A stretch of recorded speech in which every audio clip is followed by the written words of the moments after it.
Okay, so I'm going to switch this over here so I can read it. Oh, nope, now you guys can't see can you? Is it back now?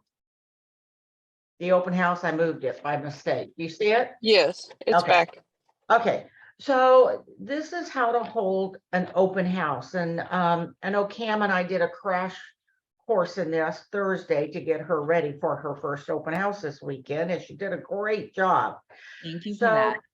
the purpose of an open house is to get appointments. It's pretty rare that a buyer will come in and that'll be the perfect house for them.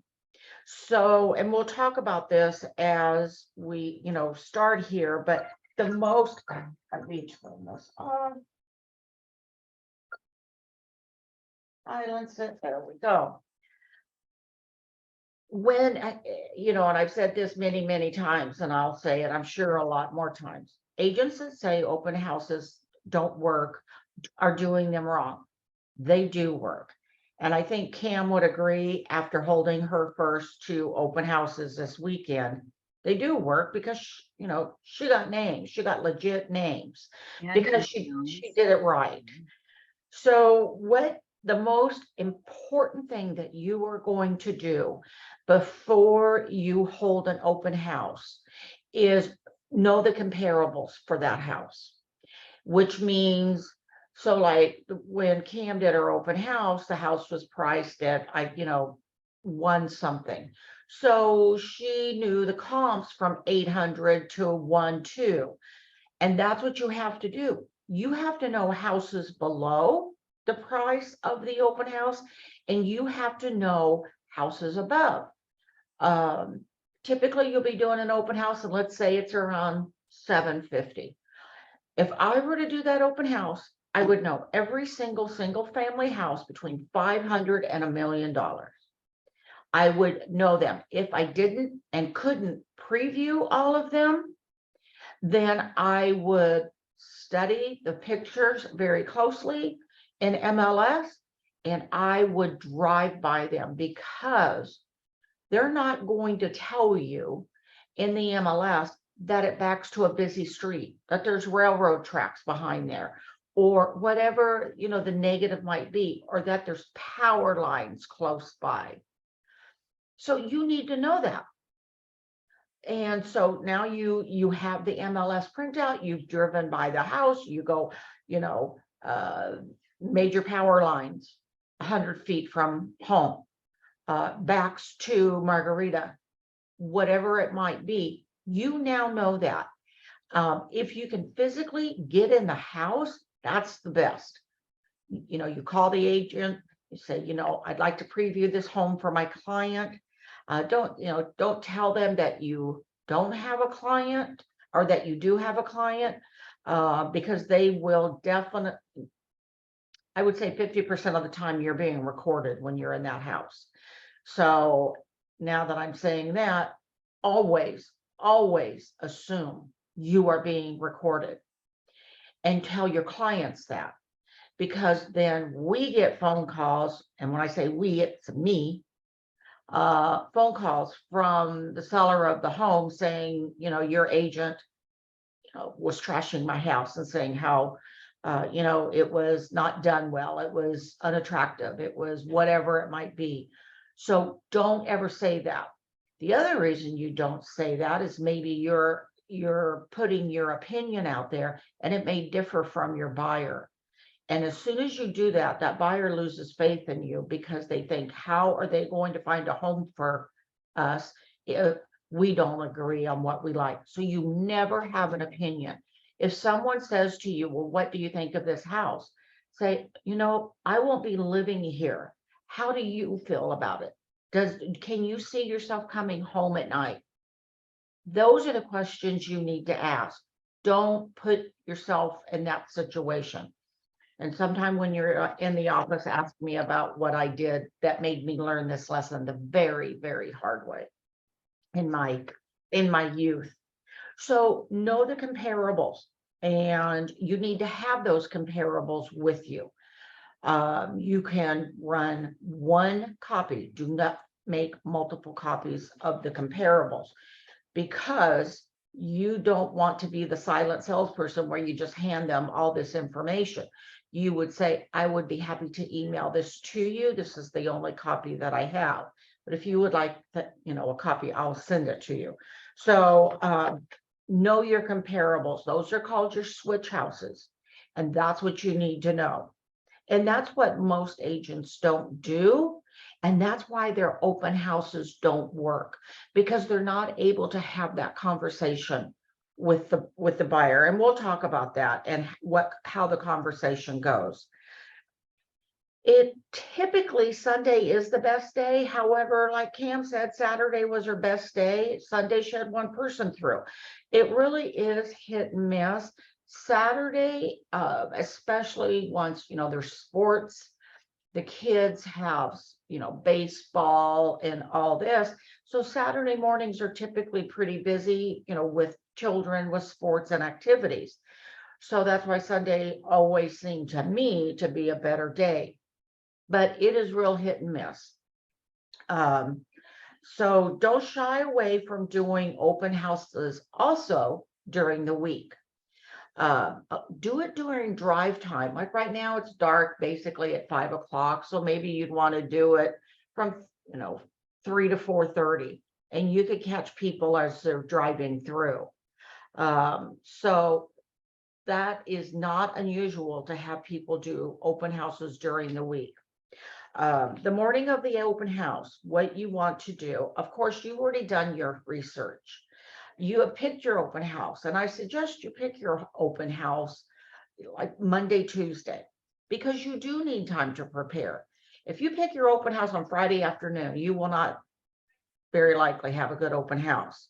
So pick your open house early so you can prepare. So the morning of the open house, you're going to pull the MLS inventory and you're going to check, is there anything new? Was there a price adjustment? Did anything go pending?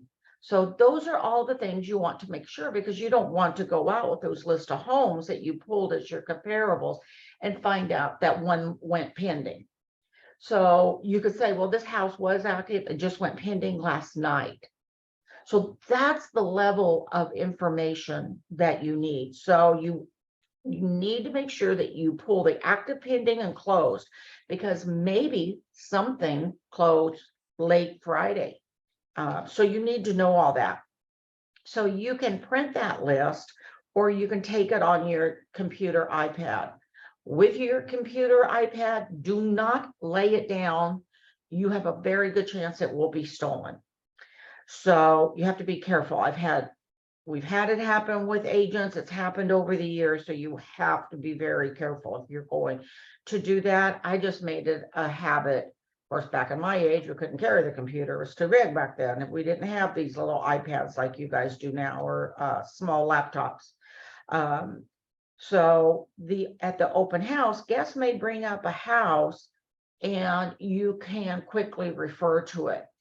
And I would actually I would have my comparables, and I would have agent full runs on that. But if I were, like when I did my open houses, I was usually in Aliso or Laguna Niguel. I would run all the single family homes in Laguna Niguel, and I would print that up and have it there. So they could say, well, we saw a house on so-and-so street, and I could look at the list. So I did do that. You may or may not want to go to that degree. But I did that because, again, it was just more switch houses for me. So if you're going to commit to an open house, you need quality materials. I wouldn't show up with flimsy material. Now you can go into the zone and go to One Suite. And you can also go to the creative studio that is in the zone, and you can create some very, very nice flyers from there very easily. Very beautiful flyers. What happens with the flyers that have been designed for us, there's a lot of saturation of color. So what I would suggest you do is go buy a heavier stock of paper that might have just a little gloss to it, and then bring it in here and have Sierra help you run that through the machine. Don't get it too thick, because then it's not going to feed through the machine. So you just want to go a little bit heavier, and you will have a beautiful handout to give to people. And people do want to see quality. Now you can also see Ginger, and she will do a whole brochure layout, not brochure, but flyers. And it has a lot of information. Cam did that. She had it. Runs, I think it has payments on it, school information. It just has a lot of information. So if you know you're doing an open house, contact Ginger and she can get that done for you. It's about 4 to 5 pages of information, but it's extremely useful information. So they're great marketing pieces to help you.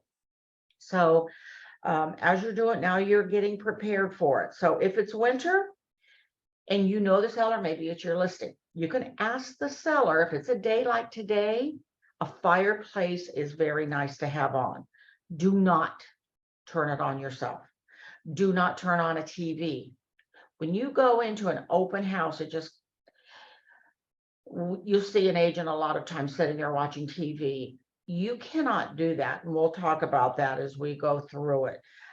Don't do that. You can have soft music on in the background. Again, you have to ask permission to do that. So the only time that I would turn the TV on, and again, you have to ask, is if the Super Bowl is being played. And don't laugh, I did open house on Super Bowl, and I ended up getting some of the best quality leads I have. Most of them were women. I got a listing and a sell. She said, "You're the only one open." She goes, "And I'm looking." And so don't shy away from doing it on days like that. So here you go down here. So know your switch houses. You want to know ones that are similar, smaller, larger. You want to look at pool homes. You want to have view homes, large lots, smaller lots.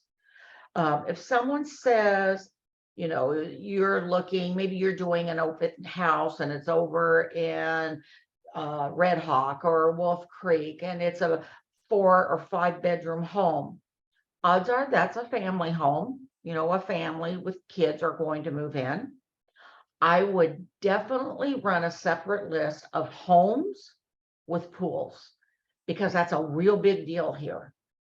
Especially now, since you cannot get a permit to build a pool here. So until they address this, the drought and etc. So you need to know those switch houses.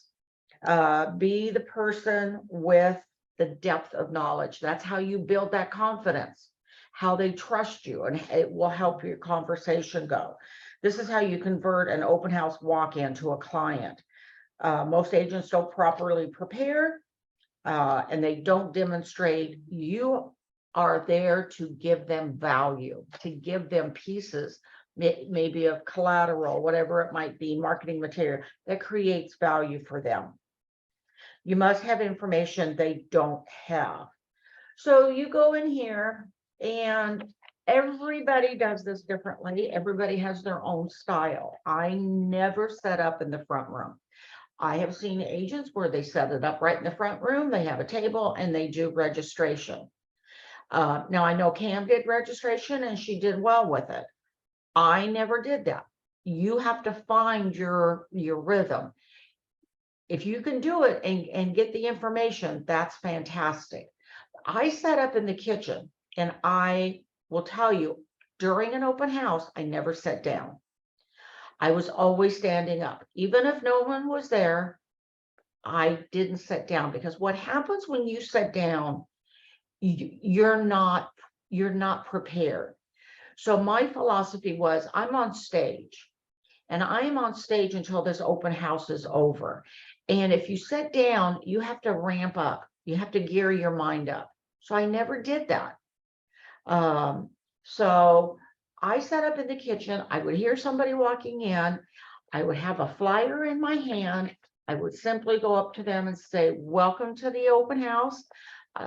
My name is Linda, and I'd love to tell you a little bit about the house. And then I would go in, I would tell them this house is 4 bedrooms, 2.5 baths. It's 2,750 square feet, and it's priced at $775. And I would hand them the flyer, and then I would listen. And you listen because you want that feedback. And if they're just looking and say, is that about in the range of the home you're looking for?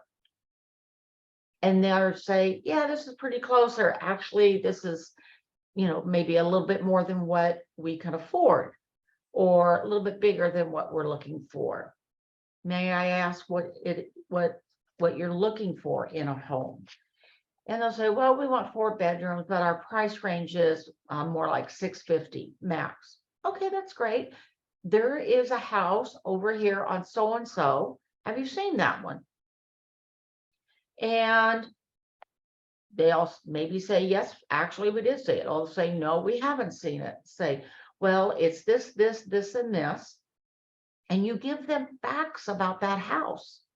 It's a whatever it is, you tell them that. Now you're creating value because they're looking for a home. They're out looking at houses, and they're looking at houses that don't fit their criteria and what they want.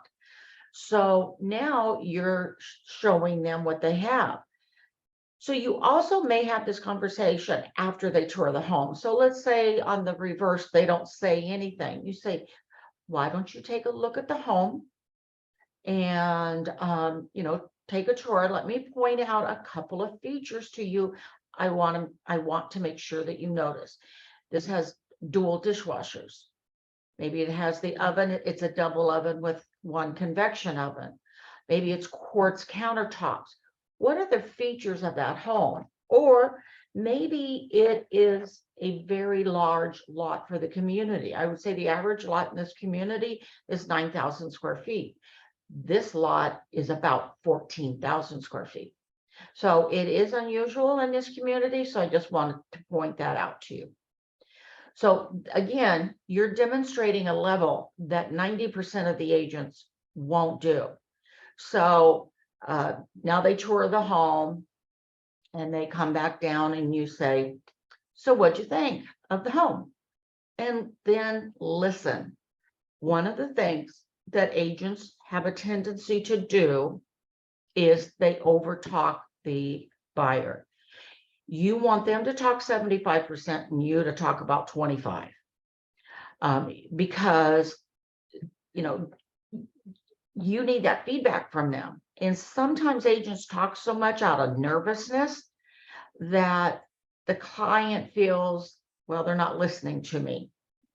And you don't want to put yourself in that situation. So you always want to ask and then listen. So they come back down, they give you feedback. They said, gosh, we really, like the master bedroom, but the secondary bedrooms were small. And you could say, well, sometimes when you have a 5-bedroom home, if the square footage doesn't bump up a lot, the secondary bedrooms do get smaller. Have you looked at this 4-bedroom house over here? It is the same square footage, just a little bit under, but the secondary bedrooms are larger. Again, now you've demonstrated that you know the product out there. And that does happen a lot because 5-bedroom homes, the bedrooms can get really, really small if they really don't bump up that square footage on it. But maybe there's a different plan, and it's a 3-bedroom with a loft, and the bedrooms are large. So again, that's what you want to know, and let them know. And then if they say, well, we just didn't really care for this one, it's a little bit more, and say, and then again, go back to your switch houses. Say this house over here, it's in the community, same community here. It's active for sale, and It can be shown by appointment only, and you can tell them a little bit about that house. And then say, I would be happy to meet you there after the open house today. Would you like me to make the appointment? Don't be afraid to ask for that appointment. And they'll say, well, no, we have a family thing that we're going to. Okay, great. What time works best for you? I'm available tomorrow between 12 and 6, and say, does that work for you? So you're trying to go for that appointment. So that's when you would ask them, say, does tomorrow between 12 and 6 or work for you? I'd love to show you the home. And that's what you're going for. You're going for that appointment, and you're trying to give them information. Now, some clients will turn tail and run, but the ones that are really serious, that you have the potential to work with, they'll engage. And if they don't, sometimes you're just wasting your time, because they know they're going to use Aunt Mabel or whatever it might be, or, their best friend who's a realtor. So, but at least you have a much better chance if you do these questions. So does that make sense on what we're talking about here? This is all outlined in this open house handout.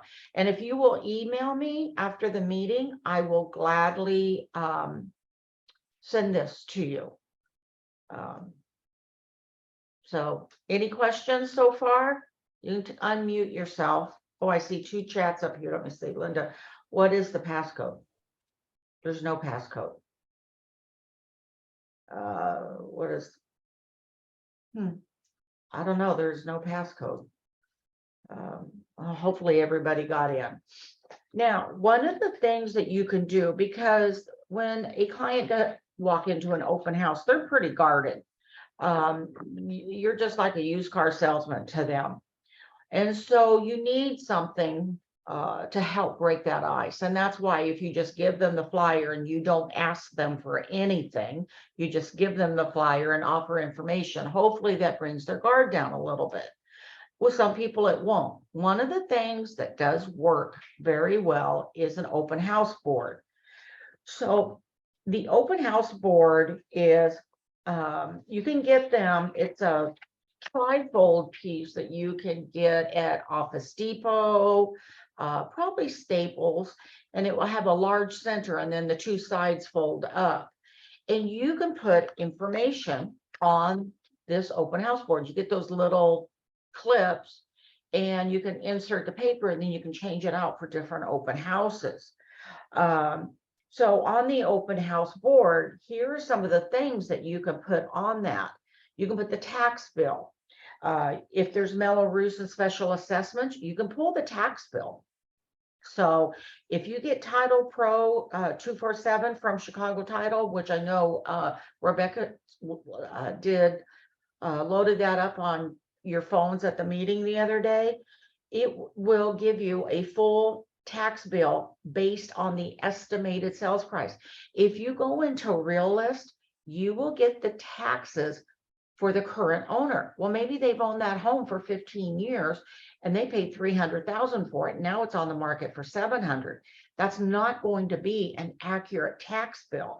So you can do this through Title Pro 247. So if you don't have that, email Rebecca or Mary at Chicago Title and get that app and learn how to use it. So if there's any supplements, when a listing agent puts a listing into the MLS, they can upload supplements. Maybe it's the solar agreement.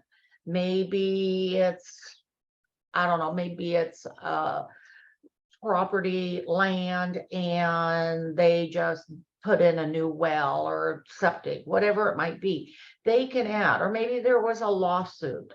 So they can add all of those as supplements. If there are supplements in there in the MLS, you will want to look at that to see what those supplements are for. Like if you sell a home in the Colony in Marietta, it's a 55+ community. There's a huge lawsuit there, and it's still ongoing. So one of our agents farms and dominates that. She always has that supplement in there, and that's always given to the buyer with the seller disclosures. What does the HOA do? If somebody's interested in an area, one of the first things they will ask is how much are the taxes? So you need to know that. If you say, well, I'll get back to you on that, you've lost credibility. You need to know. So you need to pull that up. They'll also ask you, what are the HOA dues? You need to know that. What does it cover? So like if you're going and, I live in Paseo del Sol, you buy HOA dues, oh, they just went up. They're $108 a month. We have 7 pools, X amount of tennis courts, a pickle court, so you want to show those things. One of the things you can do also on that open house board is have pictures of that. Show them, let them see.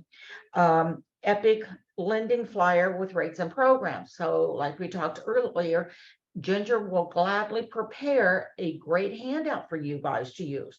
So you can either, because it's 4 or 5 pages long, so you may just want to have that separate.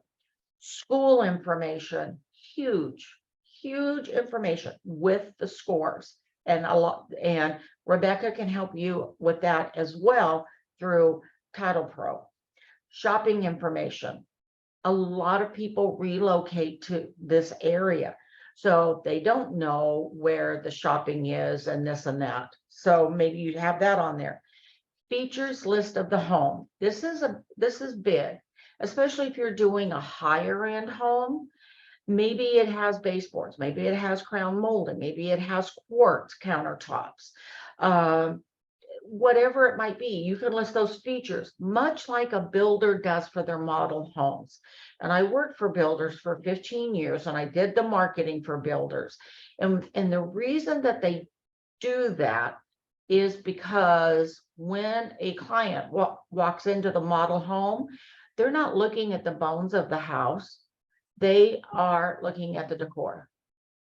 So you have to get them to see it and call their attention to it. And some of the features are subtle.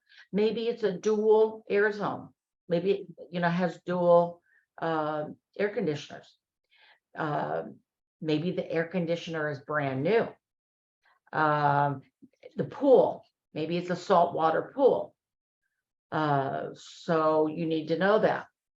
So you can do that. And you can also do the comparables of the home in a one-liner and put up there. But what that board does is when they walk in, they want to see what that is. And so they'll go over and start looking at that board. And now you have another opportunity to open the discussion and talk to them.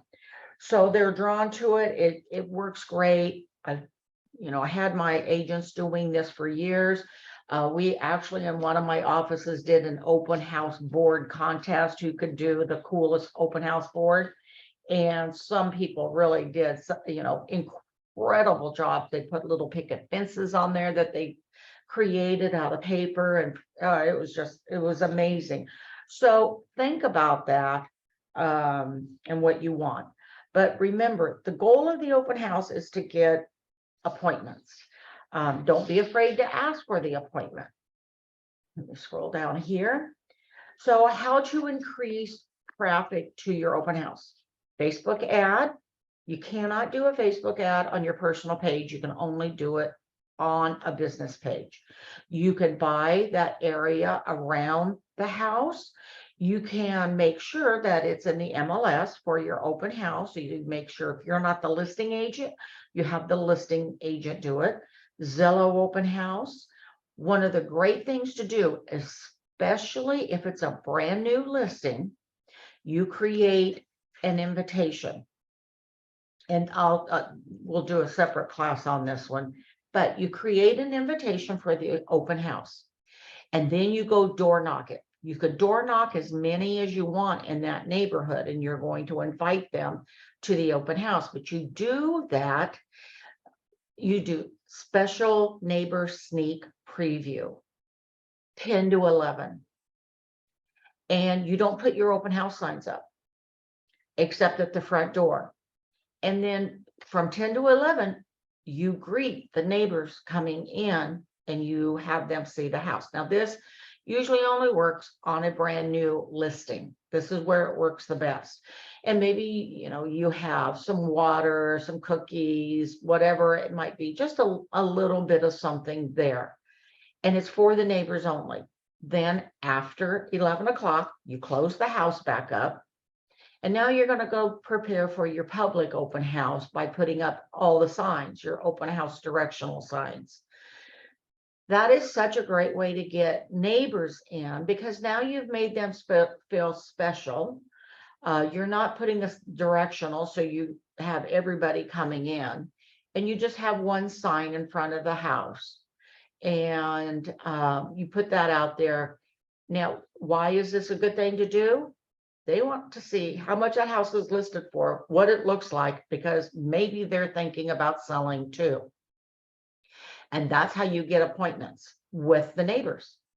Say, yeah, we would like to talk to you, especially if you start talking switch houses. Maybe they want to stay in the area. Maybe they're moving out of the area. So that's where you work with them on that. But that is another great thing that you can do. So you're going to door knock. Door knock to invite renters. Also on Title 24/7, you can look to see who's a renter in that neighborhood. And you could go to those houses and give them a special flyer that you can make, rent versus own, and show the payment and show the rent escalation and what it has been and what it's projected to be, and show them the payment, especially if they went in and did, maybe some buy downs or whatever it might be. And Ginger can help you with that. So there's different things that you can do. So absentee owners, don't forget those renters, because those renters are feeling the pressure of rent increases. So make sure you do that. Lots of open house signs. You can't put up 2 or 3. I mean, 10, 15, 20, and it's a pain. It is not fun. Then make sure that you invite your sphere of influence on your personal Facebook page.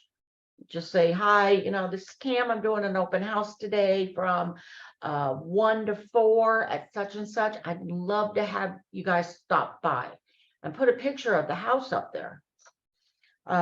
So most important steps to prepare for this open house: know your comparables, active, pending, and solds. Don't just look at actives. You need to know what went pending. Did it go pending in 3 days, or did it go pending in 95 days? Why did it take so long to sell, do you think? Was it overpriced? If it's pending and it went that long, people say, well, it's listed at this, and I would call attention to the buyer and say, it was on the market for quite a while. Based on the comms, that was an aggressively priced home. You don't want to say it was overpriced, because that could be the seller of that home you're talking to. You could say it's aggressively priced. May have been an issue. You don't say that it was an issue. May have been. So you have to be real careful. Always assume that in an open house, it's the brother of the seller coming in, the sister of the seller coming in, somebody that knows the seller, because they are spying on you and they're watching you on their cameras and they can hear you. So just be careful. So know your comparables, and it's really important to know pending and solds as well. Advertise to Facebook business page. Send out a Facebook video to your personal Facebook page and invite your clients. If it's a brand new listing, do the neighborhood sneak preview. Give out materials that give value, area stats, details on the home neighborhood, and put an open house board up. So these are the things that you can do at an open house that will make a big difference for you, to help convert those people into an appointment. So Cam, right now, I know yesterday you were working on sending out the requested information that some of your buyers were looking for. So I'm sure you followed up with them. Hopefully you'll get some showing appointments. So our next class next week is how to show homes. So Cam, you and I may need to do a one-on-one again to get you going on that. Okay. So with your people that you followed up with, Cam, have you been able to talk with any of them? No, not yet. I've sent out the drip with the MLS through Sky Real Scout? Real Scout. Good. And I'm going to give them a call, give them a day. I'll give them a call tomorrow to make sure they received it and make sure it didn't get bounced back. Right. Okay. All right, good. Let's see. Questions. If you can't find the HOA charges, sometimes I can if we know the name. Well, the HOA charges should be, they're in the MLS. So you can look at that. If you're the listing agent, you don't know, I mean, you can go back, but the best thing to do is, Lisa might, be able to know, as well as you'll have to get from the seller, the management company, property, manager company. So like where I am, it's Walters Management. So that's where you would get that if you're the listing agent. So any questions, you guys? Nothing? Well, if you're going to do. Linda, Yes. if somebody's going out on a listing appointment, they may want to grab one of those ready, set, sell brochures also, just in case it comes up where the sellers say they have some repairs to do, or they want to do this, or they're going to put off marketing it, put off listing it until they get this, and this done. Because maybe they don't want to take the money out of their savings, or maybe they don't have it, but we have that ready, set, sell that might help them get that listing now, because they can take the listing, it can be on hold or coming soon, and we can go ahead and fund that money for them to do those repairs. Well, we'll talk about that in another class, because right now we're just focusing, and that is a great program, and some of our agents are getting listings. So if you don't know about that program, we'll have Ginger do another class on that this month. So we'll get that scheduled. It's a great program when you go on a listing presentation, especially for, the house needs some cosmetic work. And where do we get those flyers? In Ginger's office? Ginger has them, and there's some in the brochure box by the restrooms there in the hall. Okay. Thank you. Yes, we actually have a trifold brochure for you, as well as I can print flyers that are co-branded with your information on it. And I also have postcards. Yeah, it's a great program. So, all right, you guys, no other questions? Email me if you want this sent to you. I hope this is helpful for you. For agents, if you want to sit down and debrief with me, so to speak, before you do an open house, come see me.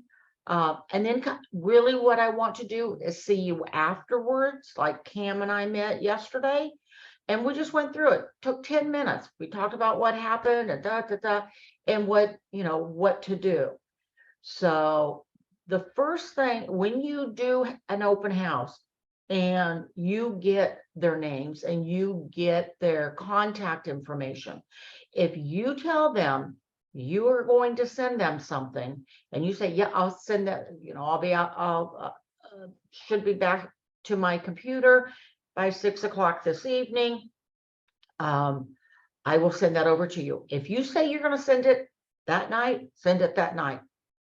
If you say I'll get this over to you, in the morning, maybe, just make sure you do it. Just stick to your words on that, because if you don't, then they go, well, they said she was going to send this over and she didn't. So, here's another one that doesn't, follow up. So you don't want to be that one. So, all right, you guys, anything else? No questions? All right, well, don't forget tomorrow, where is my sheet here, is the sales meeting. Hopefully, we we should have excellent attendance because y'all need to be there. Because we're talking about some of the stuff that's going on with the Department of Justice and the National Association of Realtors and the class action lawsuit against the realtors. You need to be there to understand this and some of the new forms that have been created because of this class action lawsuit. And so you need to make sure you are at that meeting tomorrow. It will start at 9 o'clock. We will be doing, of course, Joker Jackpot. So come with your business card and a $1 bill to put in there. So hopefully you can win. Now, on Thursday at 10 o'clock, we're doing that broker preview over at KB Homes. That's been sent out. So they're doing a special preview just for our agents. So Sierra has that information. Oh, and I forgot, tomorrow at 2 o'clock, we're going to do the one login class. So if you don't have the extension on your computer, and then we'll just kind of go through the program there.